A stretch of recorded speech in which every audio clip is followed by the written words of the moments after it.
people. Now, over the weekend, it was reported that a Labour Party policy document suggested that it is considering nationwide low-traffic policies.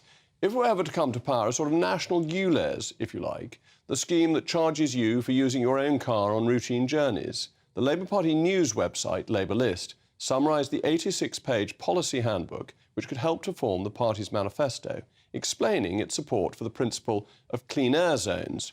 But perhaps this news has coincided, rather unfortunately for the Labour Party, with an unsurprising revelation. The Department of Transport has been unable to produce any evidence to support the idea that low-traffic policies reduce the number of miles driven. The official responsible explained that there is no supporting evidence because, quote, low-traffic neighbourhoods don't exist to reduce miles driven, unquote. As we all know, they merely exist to annoy motorists and find money for impoverished councils. The leader of the opposition, Keir Starmer, was quizzed about ULEZ earlier today, and while he conceded that the charges were a lot of money, he deferred to the classic Sadiq Khan tactic, appealing to the emotion of his audience by referring to pollution-induced lung cancer, forgetting that the biggest problem of pollution was caused by Tony Blair, the EU and German car manufacturers encouraging the use of diesel rather than petrol engines. But I'm delighted to welcome back from the Green Party, Councillor Steve Masters. Steve, are you in favour of these ULEZ schemes, or do you agree with me they're just a means of bashing the motorist? I think in principle that the requirement to have clean air zones is shown to be correct. You know, the impact of particulates on young lungs in particular, but also across multi-generations that induce respiratory problems. I mean, who wouldn't want their children to be able to walk to school in clean, fresh air rather than some of the choking roads that we recently experienced around London, for example? I don't disagree with that, but I think the real scandal is the diesel scandal. That what happened was that the British people were told it was a good thing to buy diesel engines.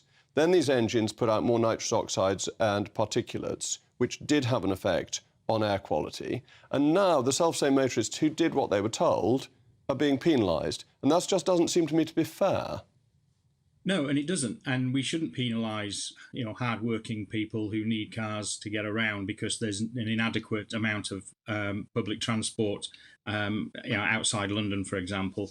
We need to see a modal shift across the country.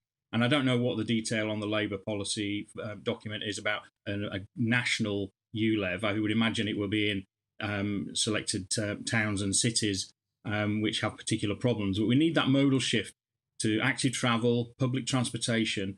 And not only does it reduce energy demand, which I think we all want to see less carbon emitted, but it will reduce congestion, and it will also allow space for communities and allow people to enjoy the parks and cycling and walking routes in that fresh air and less pollution.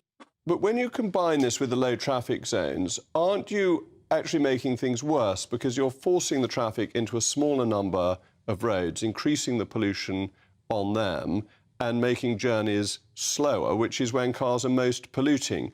And that I think we may be getting to a dangerous level of agreement that we need a much more thoroughly thought through motoring policy. If these policies are implemented in isolation and not without positive activities towards public transportation, people will remain in their cars if necessary.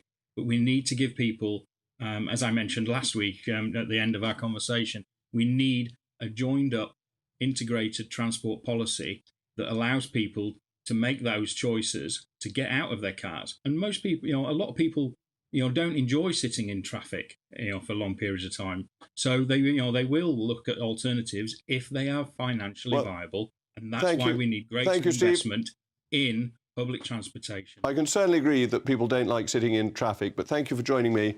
But now I'd like to carry on this conversation with my panel, contributing editor